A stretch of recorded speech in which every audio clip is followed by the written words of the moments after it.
friends, I hope you're all doing well. So today is, what color day is it? It's Purple Day, which is a really cool color. So today we are going to read a book called Harold and the Purple Crayon. Do you see his purple crayon? Yeah, he is drawing with it. So we're going to read about this little boy named Harold and his purple crayon. Here we go. One evening, after thinking it over for a long time, Harold decided to go for a walk in the moonlight. So there he is, and he decides to go for a walk. There wasn't any moon, and Harold needed a moon for a walk in the moonlight. So he decided he was going to draw a moon. And he needed something to walk on. So he needs something to walk on. So what is he drawing? It looks like he's drawing a line, maybe a sidewalk. And there's the moon. There he is. He made a long straight path so he wouldn't get lost. There he is with his path.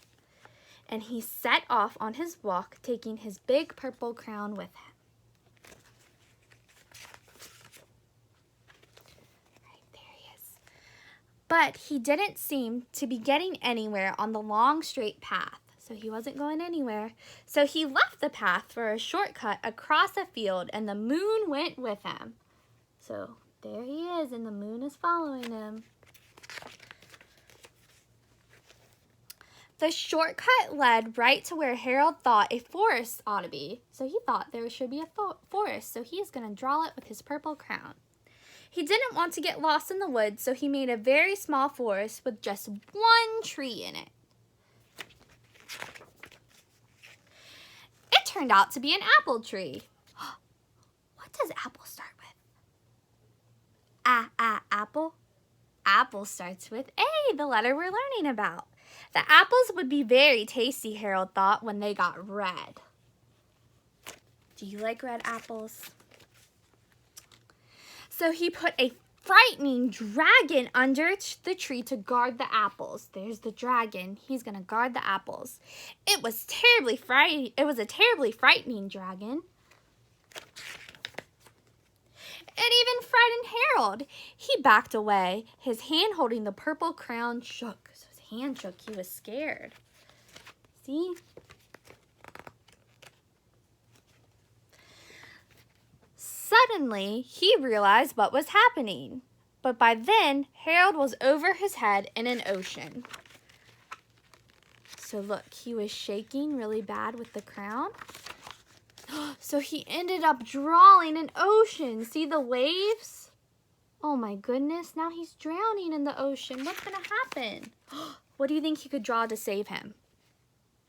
So Harold drew a boat. And there he is, climbing aboard his boat. And he had to draw a sail so he could set sail. There he is, sailing away. Say bye, Harold.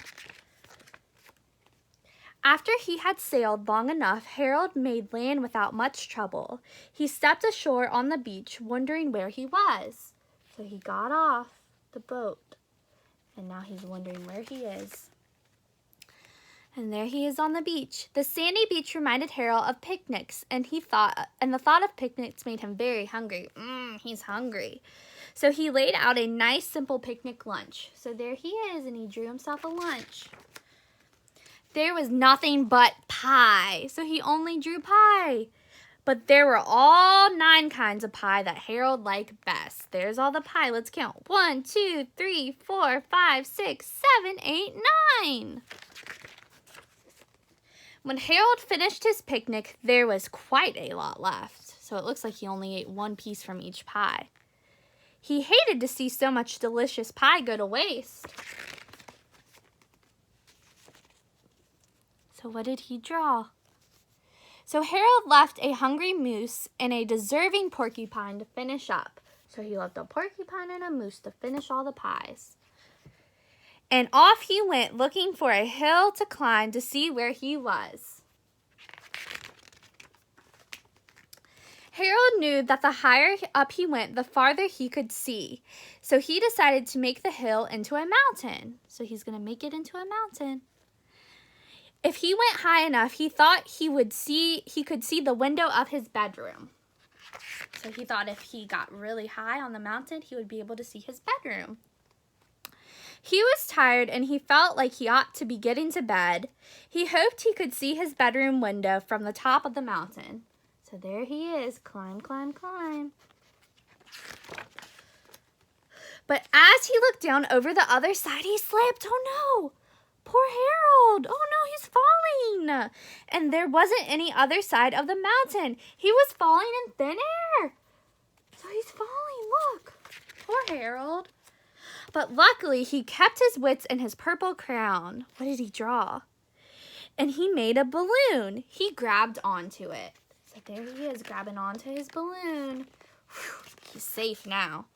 And he made a basket under the balloon big enough to stand in. So he made a basket. He had a fine view from the balloon, but he couldn't see his window. He couldn't even see a house. So he made a house. So there's his house with windows. And he landed the balloon on the grass in the front yard. None of the windows were his window. He tried to think where his window ought to be. So he says, where is my window going to be? And he's thinking about it. He made some windows. Oh, that's a lot of windows. He made a big building full of windows. Have you ever seen really big buildings before with lots of windows? They might be really tall. Look, he made lots of buildings full of windows. Look at all those buildings and windows. It kind of looks like a city. He made a whole city full of windows. Kind of looks like Richmond, if you've ever been there before, or a really big city. But none of the windows were his window. He couldn't think where it might be. He didn't know where his window was. So he decided to make a policeman. The policeman pointed the way. Harold went that way, and Harold thanked him. So he drew a nice policeman to help him find the way. And he walked along with the moon, wishing he was in his room and in his bed. He's tired. Then suddenly Harold remembered. So there he is, and he's remembering. He remembered where his bedroom window was when there was a moon. It was always right around the moon. So he knew when he looked out his window, he saw the moon. So there he is, drawing his window. And then Harold made it to his bed. He got in and he drew up the covers. So he drew his bed, and there he is, getting all snuggly and warm. The purple crayon dropped on the floor, and Harold dropped off to sleep. So that's a pretty awesome adventure Harold had with this purple crayon, right? Yeah. If you could pick any color crayon to have an adventure with, what color would you pick? Miss Klein thinks she might pick blue, because I think it would be really cool since blue is the color of the sky and the ocean. What do you think? Great. Thank you so much for listening to my story, and I'll talk to you all later. Bye!